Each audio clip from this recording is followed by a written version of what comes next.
Hello mga Bisaya! Nandito naman si ang Bisaya sa Limania. In today's video, I'm going to tour you guys sa garden ng Badlip Springer kasi mayroon silang sand sculpture exhibit. So, nandito na tayo. So, first na exhibit is the grasshopper in English. I don't know in German. Sorry. Heuschreckenlaube. I don't really know, but I think so, like that. The next natin is the ladybug in English, and in German, it's called Marienkäfer. Okay? So, it's a ladybug. Diba, ang ganda niya kasi may color din, diba? Dinagyan nilang color, napaka-red. So, napakaganda din. So, the next is mga bulaklak. Kasi alam nyo guys, dito sa garden nito, marami silang mga bulaklak. And nang dumating ako na dito, nag-change sila ng flowers. So, they changed it to summer flowers. Kasi alam nyo guys, going to summer na dito. So, next is we have the bee. So, in English, it's bee. And in German, it's Biene. Okay? Napakaganda din pagkagawa nila sa sand sculpture nito. So, magaganda din ang bulaklak na tinanim nila this time. So, very nice. Diba ang ganda? And the next we have snail. Snail ito guys. In English, is snail. And in German, it's Schnecken. O, diba? Or the Schnecke. Schnecke, I think. It's because only one. Correct me, I'm wrong when I pronounce it not correctly in German. Sorry. Pero, ganun na yun. It's the same na. So, guys, ito yung mga flowers na bagong tanim nila. Napakaganda. So, summertime na kasi. And, very nice din yung mga bulaklak na tinanim nila. So, very colorful. So, next natin na exhibit is ants. So, itong ants in English and in German is Ameise. Okay? So, I hope I pronounce it correctly in German, but yeah. Ano yan? Natatawa ako. So, but I love the color. This one, guys, ito yung pinaka-exciting na nadaanan ko dito sa garden. Kasi alam nyo, guys, I always see this kind of flowers. Para siyang, snowball.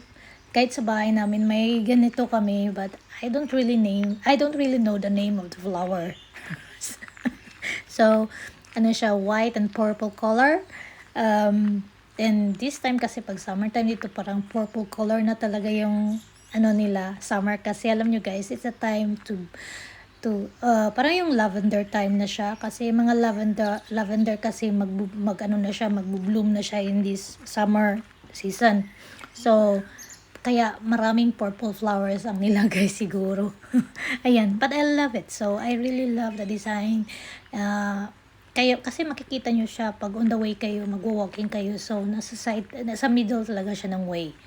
So, the next is what we have there. I think it's the butterfly in English. And in German, we call it Schmetterling. Ayan. So, napaganda. At the back, may din siya. Parang sa back nito is a caterpillar.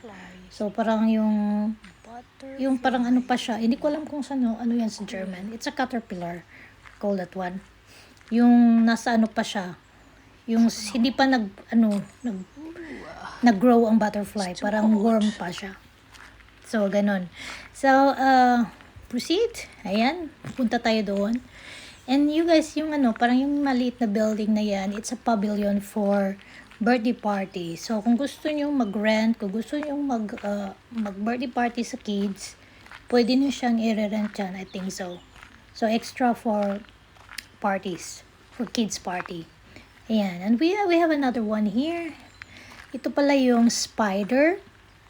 They call it Spinne in German. So, I don't know if that's correctly pronounced, but it seems like that. Sorry talaga. Ayan, ito yung pavilion nila. Napakaganda din guys. It's exclusive only for kids nga gustong mag-party dito sa garden, and then they have their own area. At dito naman sa area na yan guys, mga ano yan, mga parang garden design siya. So, iba't ibang garden design. Pwede yung kung gusto nyong gagawin sa bahay, kung may malaki kayong area, pwede yung gagawin ng ganyan. So, like that. Pwede nyo siyang ano, may mga, hindi ko nakikita yan may mga saging pala dyan. Hindi ko alam. So, guys, upo muna tayo. I'm going to picture. Picture. Ayan, tapos na. Ito pala yung caterpillar. Sa other side sa butterfly na nakikita natin. Ayan, hindi ko kasi na-focus kanina. So, napakaganda niya mga lalabs. So, upo muna tayo because I want to take a picture of me with this green color. What we call it, one chair. Or that? I think so. Ayan. So, the next tayo guys, we are here in the dragonfly. So, in English, it's a dragonfly. In German, I think it's labello. I think so. Is that correct? Am I correct? So, yan guys. Pasensya na kung I don't know how to pronounce correctly. So, bear with me. Ayan. So, proceed tayo sa, proceed to the road tayo. Ayan. Next tayo is another one. We have I think it's a centipedes. Yes, I think it's the centipedes. Diba? Oh. Hindi ko alam kung ano yan sa German. Really. Hindi ko alam. But I think it's, in English, it's a centipede. So, I think so. So, next tayo is in the next is beetle. We call it beetle oder in English. Na? Ayan. Very nice. Bug. I think it's a bug. Bug or a beetle? I don't really know. I don't know. Guys, you just research it. I don't really know what it really is. And parang beetle yata to. So, so, yun na pala mga lalabs. Ayan, pauwi na din tayo kasi ang init ng panahon. So, ayan guys, pauwi na ako. So, tapos na akong nag-tutor dito sa kanilang sun sculpture pala. Sun sculpture. O, diba? Ayan. Thank you so much. See you next time. Ayan. Pauwi na ako. Tapos na din. Ganda ngayon ng team nila.